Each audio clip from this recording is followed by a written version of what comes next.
आधीच जिल्हा परिषद शाळेची पटसंख्या मोठ्या प्रमाणात घटत असताना बुलढाणा जिल्ह्यातल्या संग्रामपूर तालुक्यातील बावनबीर या आदिवासी भागातील प्राथमिक शाळेतील विद्यार्थ्यांच्या जीवाशी कसा खेळ खेळला जातोय याचा धक्कादायक व्हिडिओ व्हायरल होतोय। प्राथमिक शाळेतील विद्यार्थ्यांना प्रधानमंत्री पोषण शक्ती निर्माण योजनेतून शालेय पोषण आहार देण्यासाठी मोठी नियमावली शासनाने तयार केली।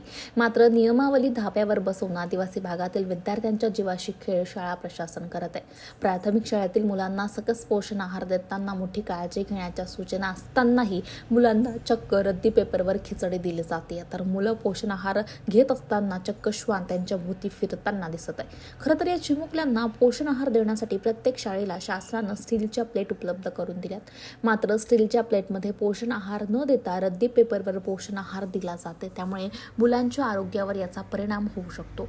मुलं जेवताना अवतीभोवती श्वानांचा मुक्त संचार दिसत आहे। मुख्याध्यापक आणि कर्मचारी आदिवासी विद्यार्थ्यांच्या जीवाशी कसं खेळ खेळत आहेत हे धक्कादायक घटनेतून समोर येत आहे। त्यामुळे शालेय शिक्षण मंत्री यावर काही कारवाई करतील का असा प्रश्न सध्या उपस्थित केला जातोय।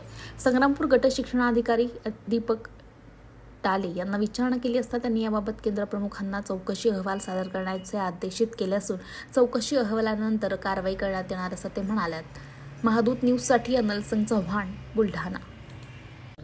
या शाळेमध्ये काल काही समाजकंटकावर माझ्याकडे पण तो व्हिडिओ आला। अक्षरशः विद्यार्थी खिचडी खात असताना कागदावर खिचडी दिली जाते। कुत्रे डुकरं हे सर्व या शाळेची पूर्ण दुर्व्यवस्था करून ठेवलेली आहे आणि इथं पहिली ते 5वी पर्यंत शाळा आहे। दररोज रद्दीवरच दिला जातो। दररोज रद्दीवरच दिल्या जाते, कारण की जे मुलं आहेत शाळेत त्यांचे आई वडील हे गरीब घराण्यातल्या आणि ते शेतीत जातील की यांच्याकडे लक्ष देतील हे जबाबदारी या शिक्षकाची आहे। तुमची काय मागणी आहे? माझी एकच मागणी आहे की बाई कागदावर खिचडी जे खाऊ घालत आहे शिक्षक या शिक्षकांवर कारवाई करण्यात यावी।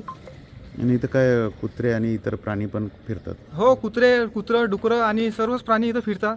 हे एक शिक्षकांचं काम आहे। हे लाईव्ह अपडेट आहे।